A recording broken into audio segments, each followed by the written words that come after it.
नमस्कार दोस्तों, स्वागत है आप सभी का हमारे चैनल पौराणिक लोक पर। एकादशी माता का व्रत है महान, पावन हो तन निर्मल हो प्राण। हरि चरणों में जो मन लगाए, सकल दुखों से मुक्ति पाए। एकादशी माता की जय, ग्यारस माता की जय। प्रिय भक्तों, यह मान्यता है कि एकादशी व्रत के दिन एकादशी माता की कथा सुनने से मनुष्य को जन्म जन्मांतर के दुख और कष्टों से मुक्ति मिलती है और साथ ही व्यक्ति की सभी मनोकामनाएं बहुत ही जल्दी पूरी होती है। तो चलिए मित्रों, प्रभु श्री लक्ष्मी नारायण जी के चरण कमलों का ध्यान करते हुए एकादशी व्रत पर सुनते हैं। एकादशी माता या ग्यारस माता की दो बहुत ही सुंदर कथाएं। आशा करते हैं कि आप सभी भक्त दोनों कथाओं को पूरे श्रद्धा भाव से श्रवण करेंगे। तो मित्रों, पहली कथा इस प्रकार से शुरू होती है। गालव मुनि का भद्रशील नामक एक पुत्र था। भद्रशील ने बाल्यावस्था से ही एकादशी माता का व्रत पूजन आरंभ कर दिया था। भद्रशील सच्ची श्रद्धा और निष्ठा भाव से पूरे दिन एकादशी का व्रत करते और कथा सुनते। शाम के समय ब्राह्मणों को भोजन करवाया करते तथा पूरी रात्रि श्रीमन नारायण हरि हरि का जाप किया करते। इसके बाद अगले दिन यानी कि द्वादशी को एकादशी व्रत का पारण करके ही भोजन ग्रहण किया करते थे। गालव मुनि ने अपने पुत्र को इतना कठिन पूजा पाठ करने से कभी नहीं रोका, लेकिन एक दिन बाल्यावस्था में पूरे दिन उपवास करने के कारण भद्रशील का स्वास्थ्य बिगड़ने लगा और वो बेहोश होकर भूमि पर गिर पड़े। जब गालव मुनि को इस बात का पता चला तो वो तुरंत ही अपने पुत्र से मिलने पहुंचे। अपने पुत्र की ऐसी दशा देखकर मुनि को बहुत ही पीड़ा हो रही थी। जब थोड़े समय बाद भद्रशील को होश आया तो मुनि ने अपने पुत्र से पूछा कि हे पुत्र, तुम इतनी छोटी आयु में इतना कठिन उपवास क्यों कर रहे हो और तुम्हें इस उपवास के बारे में किसने बताया है? भद्रशील ने कहा, पिताश्री, मैं कई जन्मों से इसी प्रकार से एकादशी का पुण्य फलदायी उपवास करता आ रहा हूं।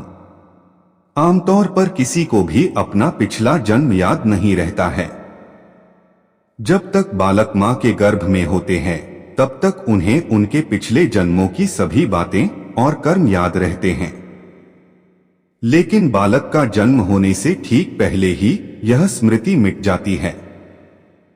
परंतु भद्रशील को अपने पिछले जन्म की याद उस वर्तमान काल में भी थी और इसका कारण थी यह एकादशी व्रत की शक्ति जिसका भद्रशील पालन किया करते थे। उन्होंने अपने पिता से कहा कि वे कई जन्म पूर्व में धर्मकीर्ति नामक राजा हुआ करते थे। धर्मकीर्ति के रूप में मैं बहुत ही क्रूर राजा हुआ करता था। मेरे राज्य की प्रजा मुझे बिल्कुल भी पसंद नहीं करती थी क्योंकि धर्मकीर्ति के रूप में मैं उन पर बहुत अत्याचार किया करता था। जीवन में ऐसा कोई पाप नहीं बचा था जो मैंने ना किया हो और इसी प्रकार से मेरा जीवन व्यतीत हो रहा था। एक समय की बात थी कि राजा धर्मकीर्ति सूर्य उदय होने से पहले ही अपने सैनिकों के साथ शिकार पर गया हुआ था। वहां पर उसने जंगल में एक अत्यंत ही सुंदर और आकर्षक हिरण को देखा। राजा को वो हिरण बहुत ही मोहित कर रहा था और वो हिरण अब किसी भी कीमत पर राजा को चाहिए था। राजा ने उस हिरण को पकड़ने के लिए अपने सैनिकों को उसके पीछे भेजा और उसको चारों ओर से घेरने के लिए कहा। राजा ने जब देखा कि वो हिरण भागने की कोशिश कर रहा है तो धर्मकीर्ति ने कहा कि जो भी सैनिक हिरण को भागने देगा उसका पूरा परिवार मार डाला जाएगा। जब उस हिरण ने यह सुना तो सोचने लगा कि बेचारे सैनिक, अगर मैं किसी भी सैनिक के पास से भागा तो इनके परिवार को यह दुष्ट राजा अवश्य ही मार देगा और मैं नहीं चाहता कि मेरे कारण किसी भी निर्दोष प्राणी का अहित हो। इसलिए हिरण किसी सैनिक के पास से भागने के बजाय राजा के पास से निकल भागा। यह सब देखकर अब तो राजा ने अकेले ही हिरण का पीछा करना शुरू कर दिया और अंत में खुद को एक घने जंगल के बीच में पाया। सूर्यास्त होने के कारण राजा उस घने जंगल के अंदर फंस गया और अब राजा को हिरण कहीं भी दिखाई नहीं दे रहा था।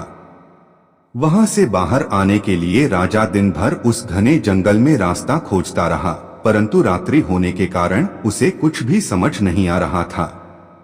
इसलिए राजा ने एक पेड़ के नीचे ही रात बिताने की योजना बनाई।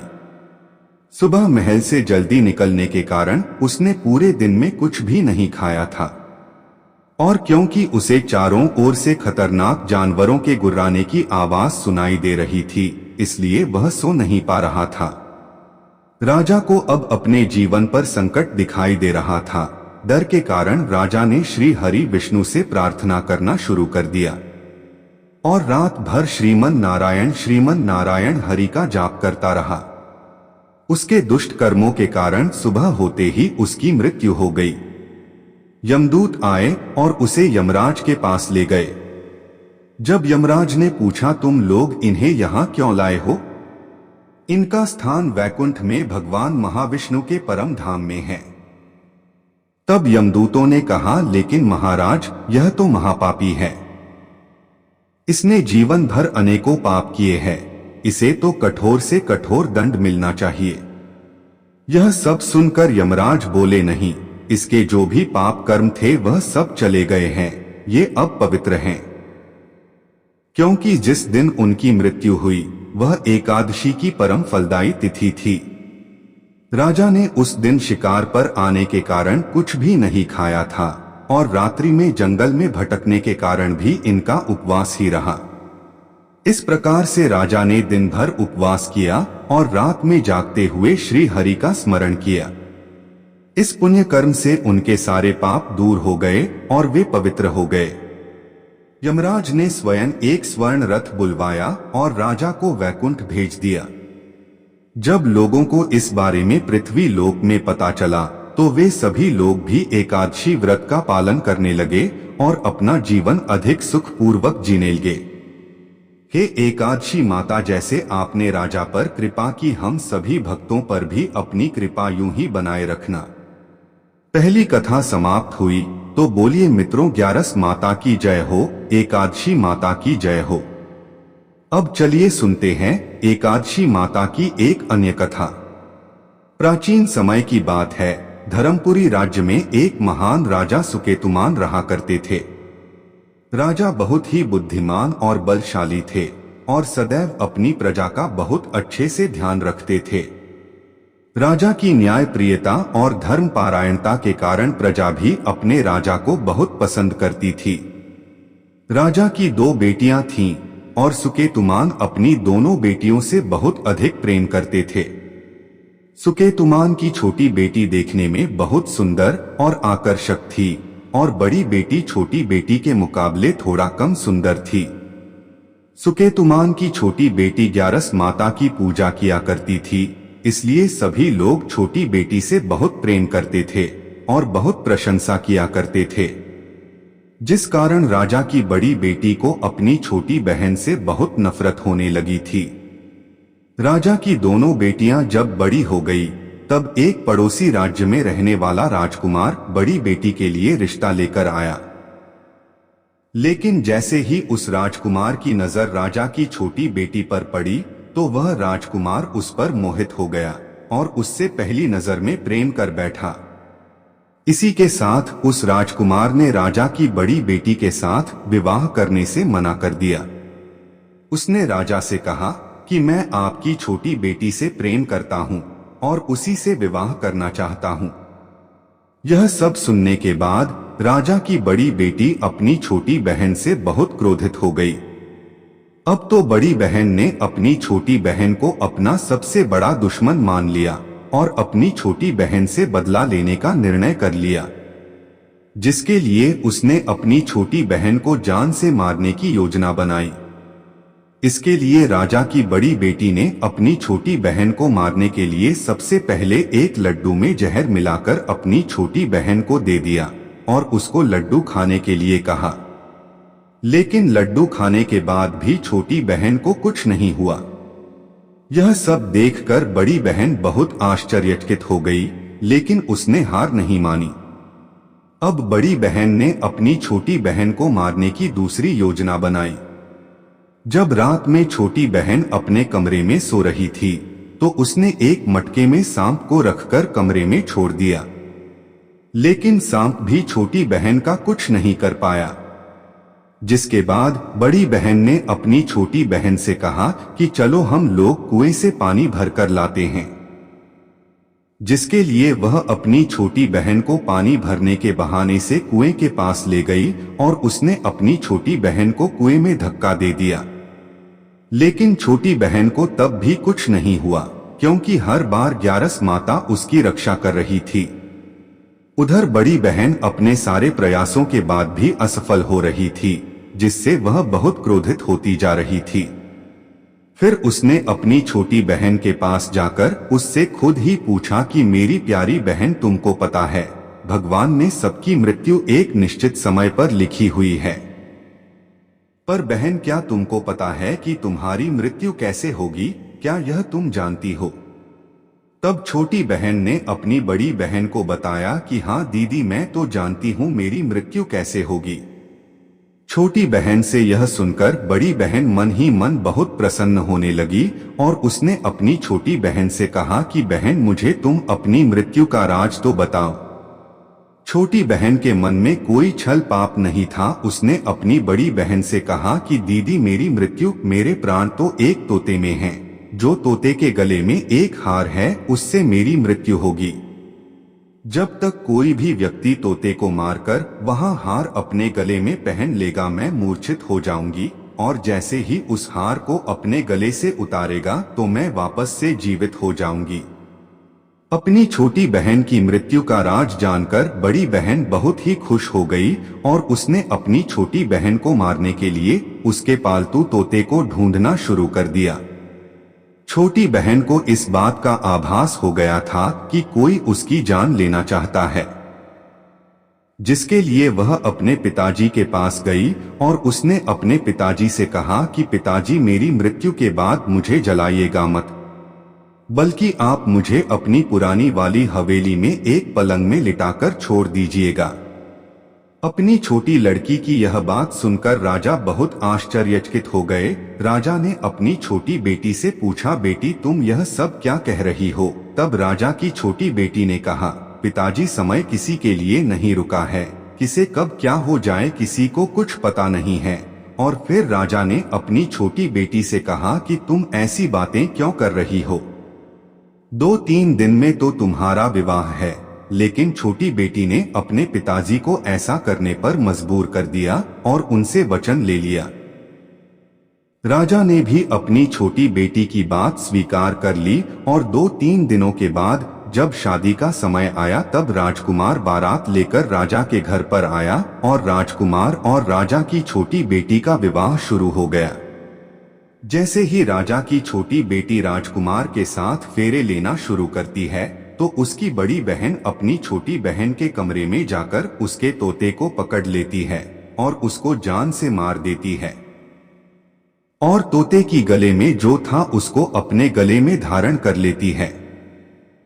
जैसे ही बड़ी बहन उस हार को अपने गले में धारण करती है तो उधर छोटी बहन 3.5 ही फेरे ले पाती है और वहीं पर बेहोश होकर गिर जाती है। जिसके बाद राजा ने बड़े बड़े हकीमों को बुलवाया और अपनी छोटी बेटी का इलाज करने के लिए कहा। राजा की बात सुनकर वैद्य ने छोटी बेटी को जब जांच किया तो राजा को बताया कि आपकी छोटी बेटी ना तो जीवित है और न ही मरी हुई है। मैं ऐसा पहली बार देख रहा हूँ। राजा ने वैद्य और हकीम को यह बात बाहर बताने से मना कर दिया और उनको कहा कि अगर तुमने यह बात किसी को बाहर बताई तो हम तुम्हें फांसी दे देंगे। राजा ने अपनी छोटी बेटी को पुराने महल में जाकर एक पलंग पर लेटा दिया और वहां पर कुछ सैनिकों को तैनात कर दिया और वापस अपने महल पर आ गया। राजा की बड़ी बेटी अपने पिताजी के पास आई और कहने लगी कि पिताजी, अगर यह शादी संपन्न नहीं हुई तो आपकी इज्जत का क्या होगा? आप कहें तो मैं आपकी इज्जत बचाने के लिए राजकुमार से शादी करने के लिए तैयार हूँ। जिसके बाद राजा ने अपनी बड़ी बेटी की बात मान ली और राजा ने बड़ी बेटी को छोटी बेटी के कपड़े पहनाकर मंडप पर भेज दिया। लेकिन राजकुमार यह जान गया कि यह राजा की छोटी बेटी नहीं है, बल्कि यह राजा की बड़ी बेटी है। लेकिन जब राजकुमार ने शादी करने से मना किया तो सभी लोगों ने राजकुमार को विवश करके राजा की बड़ी बेटी से बचे हुए फेरों को संपन्न करा दिया और विवाह करवा दिया। जिसके बाद राजकुमार राजा की बड़ी बेटी को अपने महल ले गया। राजकुमार राजा की बड़ी बेटी से ना तो बात करता था, ना ही उसको पसंद करता था और न ही उसके आसपास भटकता था। अब राजकुमार ने यह फैसला लिया था कि वह अपनी प्रेमिका को ढूंढ कर रहेगा और यह जानकर रहेगा कि उसके साथ हुआ क्या है। एक दिन राजकुमार अपने घोड़े पर सवार होकर राजा के पुराने महल के पास पहुंच गया, जहां पर उसने कुछ सैनिकों को देखा। महल के पास पहुंचकर राजकुमार ने जब महल को ध्यान से देखा तो वह समझ गया कि यह तो हमारे ससुर जी का ही महल है। तब राजकुमार ने सैनिकों से पूछा, तुम लोग यहाँ क्या कर रहे हो और इस महल के अंदर उस पलंग में कौन लेटा हुआ है? जिसके बाद सैनिकों ने बताया कि यहाँ पर राजा की छोटी बेटी बहुत समय से सोई हुई है। यह सब सुनकर राजकुमार बहुत प्रसन्न हो गया और वह तुरंत अपनी प्रेमिका के पास पहुंच गया और उसकी सेवा करने लगा। जैसे ही रात हुई तो राजा की छोटी बेटी उठकर खड़ी हो गई। राजकुमार यह देखकर बहुत खुश हो गया। उसने अपनी प्रेमिका से पूछा कि तुम यहाँ क्या कर रही हो? तुम मेरे साथ मेरे घर चलो। राजा की छोटी बेटी ने राजकुमार को सारी बातें बता दें कि मेरी जान एक तोते में बसी थी और मैंने यह बात सिर्फ अपनी बड़ी बहन को बताई थी और मुझे पता है कि उसने ही मुझे मारने का प्रयास किया है। उसके पास एक हार है जिसको वह सुबह पहन लेती है और रात को उतार देती है। जब तक वह हार को पहन कर रहती है तब तक मैं मूर्छित रहती हूँ और जैसे ही वह इस हार को उतार देती है तो मैं जीवित हो जाती हूँ। वो कहती है जब तक मेरी बड़ी बहन के पास वह हार है तब तक मैं ऐसे ही जीवित और मूर्छित होती रहूंगी। अगर मेरी बड़ी बहन के पास जो हार है वह मेरे हाथ में लग जाए तो मैं हमेशा के लिए जीवित हो जाऊंगी। राजकुमार ने यह बात सुनकर राजा की छोटी बेटी के पास रहने का निर्णय ले लिया और उसने अपने बचे हुए सारे फेरे उस पलंग में लेटी राजा की छोटी बेटी के साथ ले लिए और अपना विवाह पूर्ण कर लिया और वहीं पर ही रहने लगा। देखते ही देखते कुछ समय में राजा की छोटी बेटी और राजकुमार की पत्नी पेट से हो गई। एक दिन राजकुमार को किसी काम से बाहर जाना पड़ा। तब छोटी बहन के पेट में बहुत तेज दर्द होने लगा।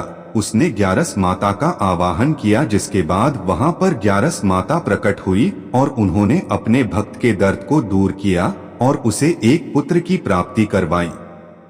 उसी समय वहां पर अचानक से राजकुमार भी आ गया। राजकुमार ने ग्यारस माता को देखा तो वह आश्चर्यचकित हो गया और उसने तुरंत माता को प्रणाम किया और ग्यारस माता ने राजकुमार से कहा कि जब तुम्हारा पुत्र 5 वर्ष का हो जाए तो तुम अपनी पत्नी का हार लाकर इसके गले में डाल देना। और देखते ही देखते राजकुमार और राजा की छोटी बेटी का पुत्र 5 वर्ष का हो जाता है। तो राजकुमार अपने बेटे से कहता है कि बेटा, मैं कुछ काम से बाहर जा रहा हूँ, तुम अपनी माता का ध्यान रखना, और वहां से चला जाता है। राजा को बाहर निकलता देख बड़ी बहन के सैनिक देख लेते हैं और बड़ी बहन को जाकर सारी बातें बता देते हैं। जिसके बाद बड़ी बहन अपनी छोटी बहन के पुत्र को वहां से उठवा लेती है और उसको मरवा देती है और छोटी बेटी के पुत्र के 2 टुकड़े करवा देती है। पहला टुकड़ा चक्की के पास छुपा देती है और दूसरा टुकड़ा अपनी पलंग के नीचे रख लेती है। अब ग्यारस माता भिखारी का रूप लेकर उसकी बड़ी बहन के दरवाजे पर आती हैं और बड़ी बहन के पास चली जाती हैं, जिसके बाद वहां पर भिक्षा मांगने लगती हैं। बड़ी बहन अपने नौकरों से कहती हैं कि जाकर भिक्षा दे दो, लेकिन जैसे ही नौकर ग्यारस माता को भिक्षा देने के लिए आते हैं तो माता उन्हें मना कर देती है और कहती हैं कि मैं तुम्हारी महारानी से ही भिक्षा लूंगी। जिसके बाद बड़ी बहन स्वयं ही भिक्षा देने के लिए माता के पास आती हैं। उधर माता एक बिल्ली का रूप लेकर उसके कमरे में चली जाती हैं और वहां पर छोटी बेटी के पुत्र कोई दो टुकड़े को आपस में जोड़ देती है और उसे जीवित कर देती है और उसे लेकर वहां से चली जाती है और राजकुमार को सौंप देती है। राजकुमार अपने बेटे को लेकर अपनी बड़ी पत्नी के पास जाता है और उसे कहता है कि तुम इसका ध्यान रखना, अगर तुम इस बच्चे का अच्छे से ध्यान रखोगे तो मैं तुमसे बात करूंगा। इसी प्रकार एक दिन राजकुमार अपने बच्चे से कहता है कि तुम माता से उनके गले का हार मांग लो। जिसके बाद राजकुमार का लड़का अपनी मम्मी के पास जाता है और कहता है कि माता, मुझे तुम्हारा हार चाहिए जो तुमने गले में पहन रखा है। यह सुनकर पहले तो बड़ी बहन बहुत क्रोधित होती है, पर उसको यह याद आता है कि राजकुमार ने कहा था कि अगर मैं इस बच्चे का ध्यान अच्छे से रखूंगी तो वह मुझसे बात करेंगे, जिसके कारण वह हार को उस बच्चे को दे देती है। वह बच्चा तुरंत ही उस हार को ले जाकर अपने पिताजी को दे देता है और तभी राजकुमार अपने बेटे को लेकर वहां से जाने लगता है और अपनी पत्नी से कहता है कि तुम हमारे लिए खाना बनाकर रखना, मैं शाम को आकर तुम्हारे साथ खाऊंगा। और वह अपने बेटे को लेकर वहां से चला जाता है। जिसके बाद वह राजा के पास जाता है और उनको सारी बातें बता देता है। राजा अपनी बड़ी बेटी की यह कटुकर्म सुनकर बहुत क्रोधित होते हैं और उसे सजा सुनाता है और अपनी परवरिश पर ही दोष देने लगते हैं और राजकुमार को अपनी छोटी बेटी के साथ रहने के लिए आदेश देते हैं। कथा समाप्त हुई तो प्रेम से बोलिए मित्रों, एकादशी माता की जय, ग्यारस माता की जय।